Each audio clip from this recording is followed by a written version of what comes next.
Good morning, Coleman, and thank you for joining us on Cullman Today.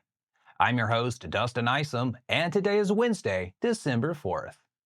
Coming up on Cullman Today, we'll tell you about the arrest made in a fatal hit-and-run case, share the exciting news of Senator Garland Gudger being elected as Alabama Senate President pro tempore, and highlight how Cullman County schools celebrated earning an A with a sweet surprise for students.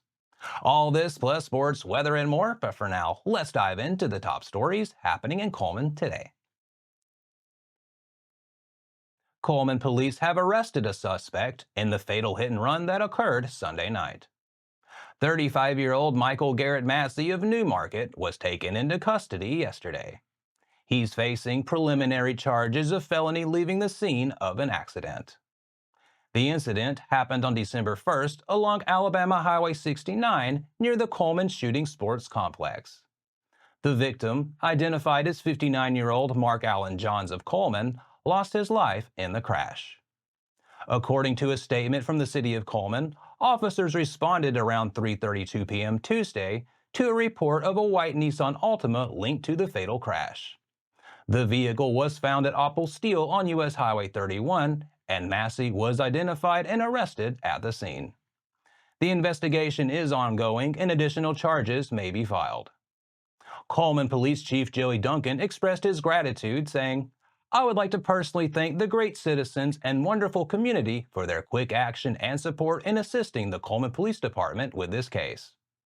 I would also like to thank the Cullman County District Attorney's Office and the Cullman County Sheriff's Office for their assistance in this case." And in other news, Alabama Senator Garland Gudger, a Republican representing District 4, has been elected as the Alabama Senate President pro tempore. On Tuesday, December 3rd, the Senate Republican caucus selected Gudger for one of the most influential roles in state legislature. He succeeds Greg Reed, who is stepping down to join Governor Gay Ivey's administration effective January 1st. Gudger began his political career in 2004 at age 27, becoming the youngest alderman in Cullman City Council history. He credits community leaders for mentoring him in effective governance. Gudger said, "They taught me to be fair and to take care of all the people you represent. I learned a tremendous amount at the local level before deciding to run for the Alabama State Senate in 2018. In the Senate, Gudger chairs the Fiscal Responsibility and Economic Development Committee. He has championed legislation to protect small businesses, support education, and provide tax credits for single parents. Notably, he worked to keep churches and businesses open during federal COVID-19 lockdowns. Gudger said, "I've always been proud to fight for the things that matter most to my constituents and our state." As President pro tempore, Gudger will work closely with the governor, lieutenant governor, and Speaker of the House to shape the Senate's vision. He will also collaborate with budget chairs to ensure tax dollars are spent wisely and efficiently. Gudger explained, "This role represents the entire body of 35 senators. I will work to ensure the people of Alabama are heard and come first." And to finish up our top stories, Baileyton's Town Council welcomed new members and honored outgoing councilmen at their monthly meeting Monday night. Cullman County Circuit Court Judge Gregory Nicholas swore in Jack McGee and Donna Kent as the council's newest members. McGee now holds place 3, while Kent fills place 2. Jack McGee, a community member and firefighter for over 25 years, said, "I'm excited and happy to serve the community any way I can." Donna Kent, president of the Baileyton Senior Center, shared her enthusiasm, saying, "I look forward to serving our community." Following the swearing-in of all the new members, Mayor Wendell Callaway honored outgoing Councilman Roy Shedd and Wendell Peterson for their years of dedicated service. Both were presented with plaques to commemorate their time on the council. Shedd and Peterson announced their resignations at the council's November meeting. The council also discussed upcoming holiday events in Baileyton. Bargain Days will be held Saturday, December 7th from 8 a.m. until noon at the Old Fire Hall. The Baileyton Senior Center Community Christmas will be held Saturday, December 7th from 5:30 until 8 p.m. at the Baileyton Senior Center. And a Christmas drive-through will be held Saturday, December 14th from 5 until 8 p.m. at the Baileyton Volunteer Fire Department. The next Town Council meeting is scheduled for Monday, January 6th at 7 p.m. at Baileyton Town Hall. And that's all for our top stories this morning, but don't go anywhere because after the break, we'll cover Auburn's big win at the Maui Invitational and how Janae Brune earned SEC Player of the Week honors. Sports is coming up next. Step into Cullman, where local heroes and community spirit shine. Introducing Community Matters Magazine from the Cullman Tribune, your guide to inspiring tales and community spirit. Celebrate our local champions and dive into the festivities at Christ Kindle Market. Feel the season's cheer and discover stories that inspire.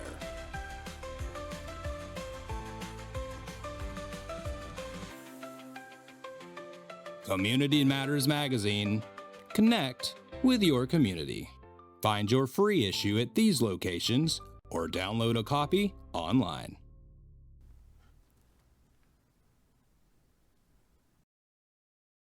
Welcome back.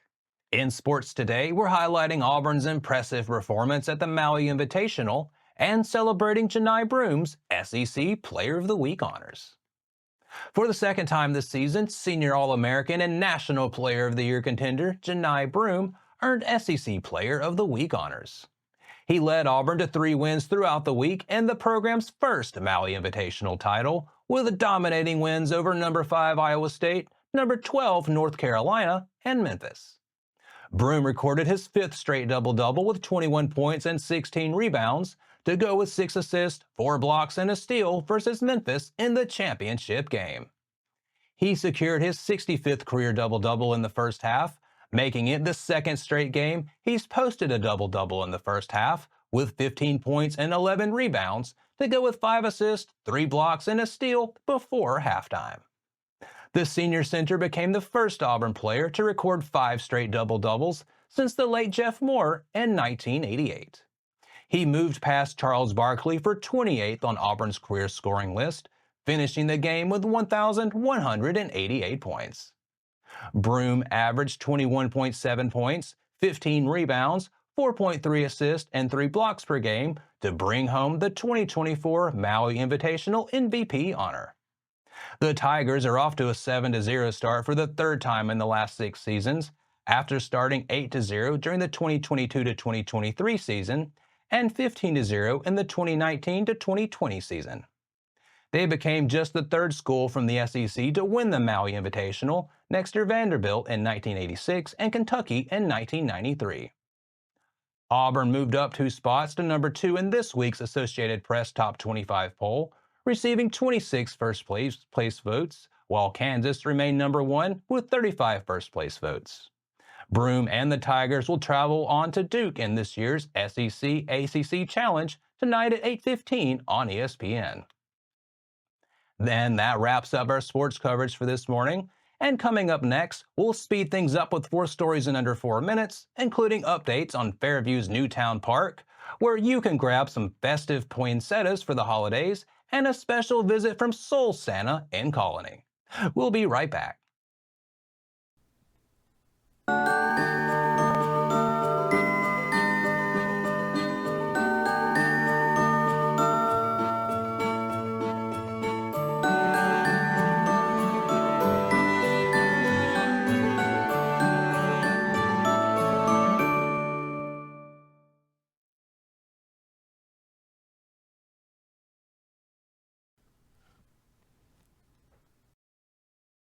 Hello and welcome back. Now it's time to speed things up with a news rundown. 4 stories in under 4 minutes.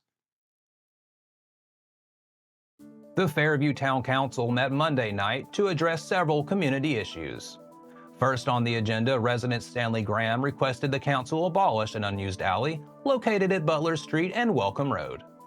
Graham made this request in order to be able to install a septic tank on his property and potentially welcome a new business to the community as a result. The septic tank pipes would need to cross the alley, so he asked for it to be removed. The council unanimously approved the motion. Next, the council discussed progress on the Newtown Park. They voted to hire community consultants as the grant writer for the project. The council is also reviewing applications for engineering firms and will make an appointment at the next meeting after reviewing resumes. Lastly, Councilman Steve Edelman proposed installing no parking signs on Weasley Avenue to protect private property from illegal parking during community events at the park. The motion did not pass, and the council is considering alternative parking solutions. The next Fairview Town Council meeting is scheduled for Monday, January 6th at 6 p.m. at Fairview Town Hall. In other news, Cullman County Schools Superintendent Shane Barnett recorded a special message for students, congratulating them on earning an A on the Alabama State Department of Education's report card. The message was played for all students on Tuesday, recognizing their hard work and dedication. As a sweet surprise, cupcakes prepared by the school lunchrooms were given to every student. The students were thrilled with the recognition and the tasty treats, making for an exciting day across all campuses. Cullman County Schools attribute their success to dedicated educators, strong parent partnerships, innovative teaching strategies, and the focus on student well-being. The district plans to continue striving for excellence and providing the best possible education for all students. Meanwhile, are you looking to add some festive cheer to your home this Christmas? Wallace State Community College's Agribusiness Center is selling beautiful poinsettias now through December 20th. Here's our own Jen Baker with more. Wallace State Community College at the Agribusiness Center is selling poinsettias Monday through Thursday from 8 to 2. What we have going on right here, if you can see in the background, we got students back here staking these things up, getting them ready for sale. So we do have these for sale Monday through Thursday until we get out for Christmas, which I think is the 20th. They've got different size pots. We got 8-inch and 10-inch that we have left. The prices are $10 on the 8-inch and $12 on the 10-inch. You can come to the Agribusiness Department on Wallace State campus and come see us and get as many as you need. I'm Jen Baker with the Cullman Tribune. Thanks, Jen. And finally, the town of Colony kicked off the holiday season with its third annual tree lighting ceremony on Sunday, December 1st at Colony Town Hall. Councilwoman Jasmine Cole, head of Parks and Recreation, organized the event and brought a special guest, Soul Santa, also known as Fred Carter. Soul Santa delighted children like Lennox Edwards, posing for photos and spreading holiday cheer. But the festivities don't stop there. Colony will host its Ugly Christmas Sweater Party on Saturday, December 21st from 7 p.m. until midnight at the Colony Educational Complex. The event is free and includes refreshments and a DJ. For more details, visit Colony Park and Recreation on Facebook.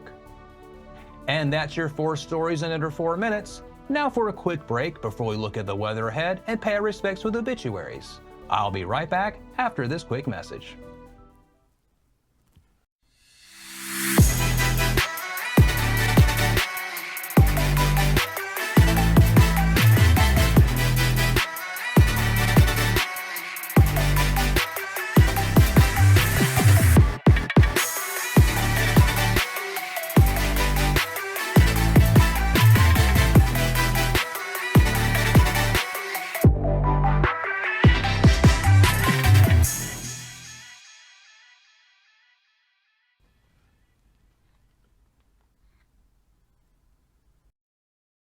Welcome back.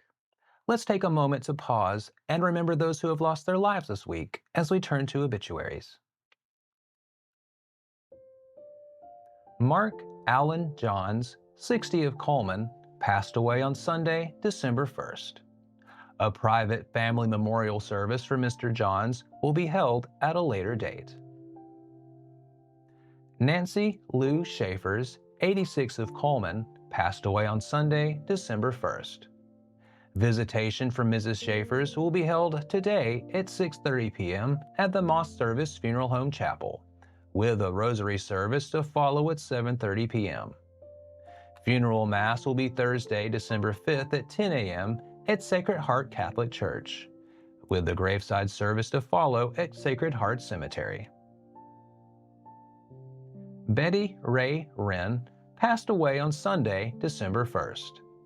Funeral service for Mrs. Wren will be held at Moss Service Funeral Home on Thursday, December 5th at 1 p.m.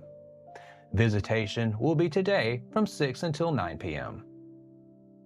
That finishes up obituaries for today. Our thoughts and prayers go out to their friends and families. Now, let's take a look at today's weather forecast. Today, we'll see increasing clouds with highs of around 51. Tonight, showers are likely before midnight, and it will be mostly cloudy with lows near 37. There's about a 60% chance of rain, but we're only expecting a light sprinkle, less than 1/10 of an inch.